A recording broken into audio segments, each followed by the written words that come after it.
Walong negosyo na pwede mo simulan ngayon kahit na wala kang kapital at kahit na nasa bahay ka lang. Dapat mong tapusin ang video na to para malaman mo ang mga negosyo na pwede mong simulan sa bahay nyo kahit na wala kang kapital. Sa mga di pa nakakakilala sa akin, ako nga pala si Rudy Silvido at ako ay isang negosyante. Pero bago ang lahat, kwento muna. Alam niyo ba na yung t-shirt printing namin before ay nagsimula sa pre-order? Ang kwento dyan ay noon, during sinulog, gusto ko talaga na magbenta ng mga t-shirt. Yung mga sinulog shirts, ganun. Ang problema, wala akong gamit, tapos hindi ko alam kung paano magbenta, saan magsimula. So ang solusyon ko doon, meron akong nakita na kaibigan ko na gumagawa ng mga t-shirt, nagbibenta din siya ng mga t-shirt. Kinausap ko siya, sabi ko, pre, okay ba na ibenta ko yung mga designs mo, tapos yung mga t-shirt mo. Sabi niya, okay yan pre, maganda yan. So ang ginawa ko doon is, nag-grab ako ng mga photos niya sa Facebook page niya. And then, yun yung pinost ko sa Facebook ko mismo. Tapos, nagulat ako na meron ako mga friends na kumuha at nagpa-reserve. Sa na-remember ko, nasa 120 yung profit ko per t-shirt. So malaki talaga yung na-save ko doon. Malaking tulong yun para sa akin kasi meron akong extra income. Parang eventually na naging kasanayan ko na wala pa akong product, nagbibenta na ako. So parang normal na nagpapa-pre-order ako sa iba. Ito na ang 8 negosyo na walang kapital at pwede mong simulan kahit na nasa bahay ka lang. Isa sa negosyo na pwede mong simulan kahit na walang kapital at kahit na nasa bahay ka lang ay ang iyong hobby. Pagpalagay natin, mahilig ka sa mga halaman. So, nagtatanim ka ng mga halaman ngayon. Alam mo ba na pwede mo yung ibenta? Yung mga halaman na tinanim mo ngayon, pwede mo yung picturean. Pwede mo yung i-post sa Facebook wall mo or sa marketplace. Magugulat ka na lang na marami palang nag-i-inquire sa'yo. And I'm sure na makakabenta ka dyan. So, kapag ma-figure out mo na yan, tapos mapalaki mo yung negosyo mo. So maybe in the future, meron ka ng parang boutique or shop na nagbibenta ka ng mga halaman, malalaman mo rin yung sagot dyan kung paano mo yan palakihin. Or kung mahilig kang magtahi, pwede mo rin yung gawing business. So while nagtatahi ka ngayon, I'm sure meron ka mga tinatahi dyan kung yan yung hilig mo talaga. Picturean mo yan, tapos mag-post ka sa marketplace or sa Facebook wall mo. I'm sure na marami kang mabibenta dyan. Maraming mag-i-inquire sa'yo. Di yan talaga kailangan ng kapital para makapagsimula. Isa sa negosyo na pwede mong simulan kahit na walang kapital at kahit na nasa bahay ka lang ay pagbibenta ng pre-loved items.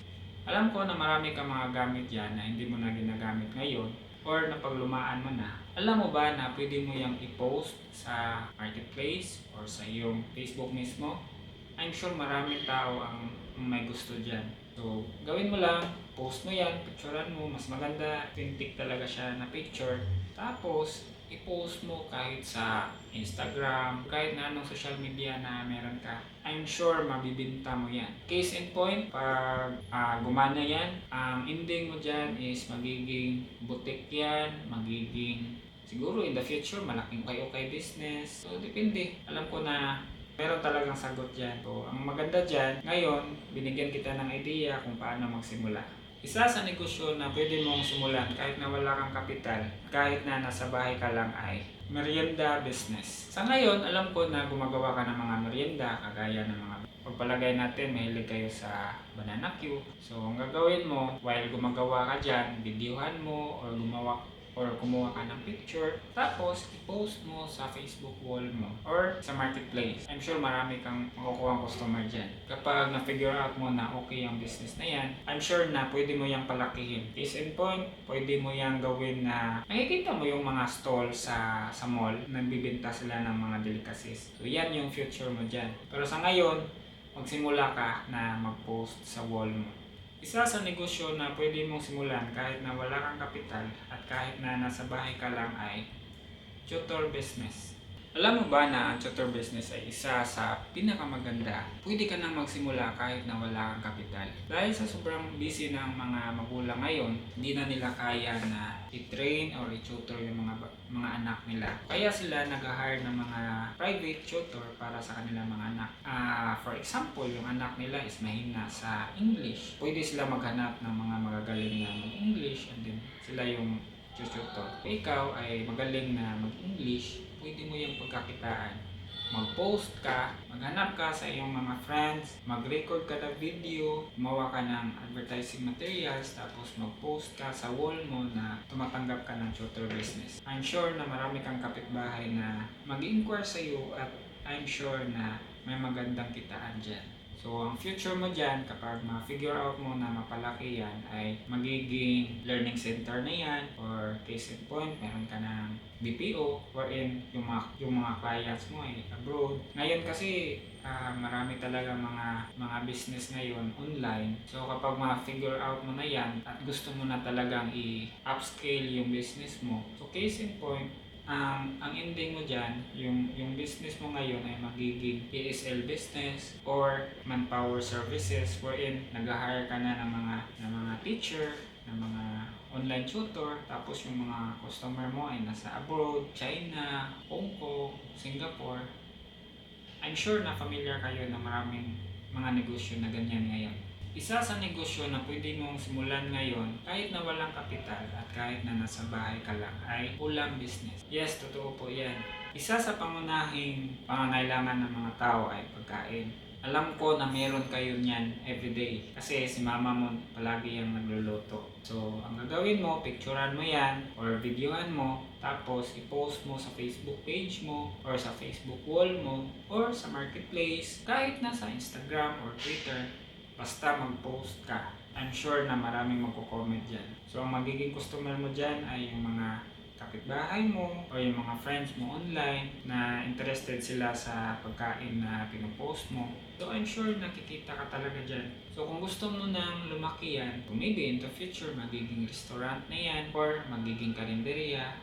So, at least, di ba, pwede ka na makapagsimula ngayon kahit na wala kang kapital. Isa sa negosyo na pwede mong simulan ngayon kahit na wala kang kapital at kahit na nasa bahay ka lang ay cleaning business.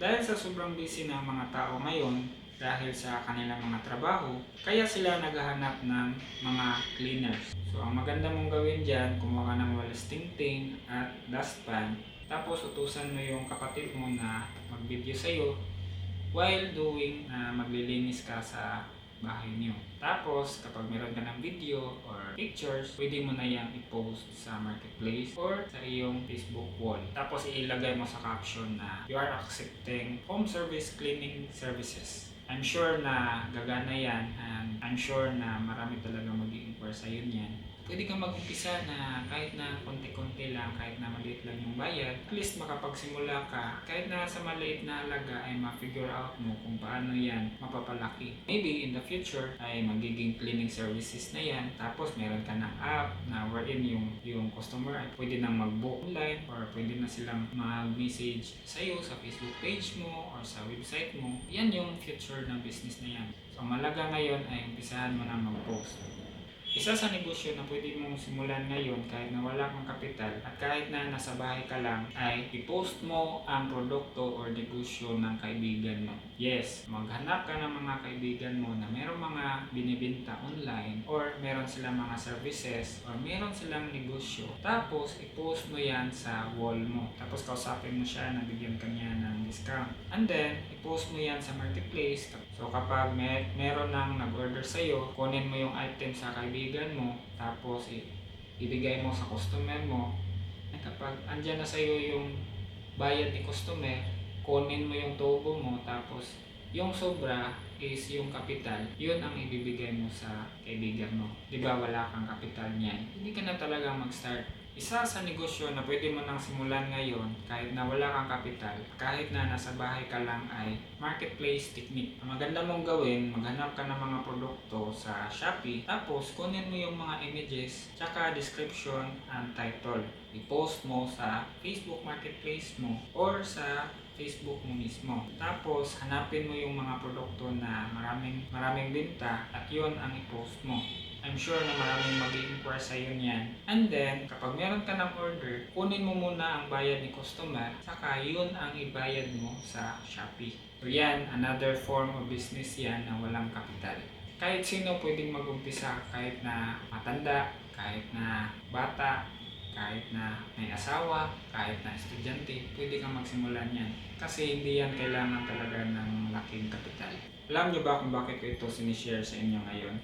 Kasi naniniwala ako na ang pagninegosyo ay ang pinakamabisang paraan para malabanan natin ang kahirapan.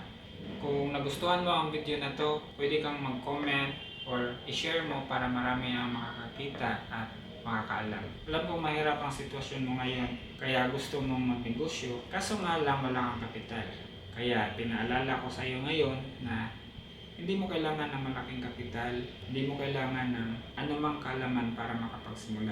Importante, based sa naituro ko sa iyo ngayon ay pumili ka ng isa at simulan mo na ngayon. Tapos, pwede kang mag-comment sa akin or mag-message kung nakapagsimula ka na. Yan lang talaga ang gusto kong mangyari sa iyo, na umpisahan mo na. Huwag ka nang mag-isip pa, simulan mo na. Yun nga pala mga boss, kung isa ka sa mga tao or mga negosyante na mahilig sa mga bagong teknolohiya, meron akong ginawa na Facebook group wherein nagpo-post ako doon ng mga videos or mga kaalaman regarding sa mga new technology na magagamit mo sa iyong negosyo ngayon. So, ang link ilalagay ko lang sa baba. Yan lang po muna mga boss. And always remember to always work smarter, not just harder. Takits mga boss!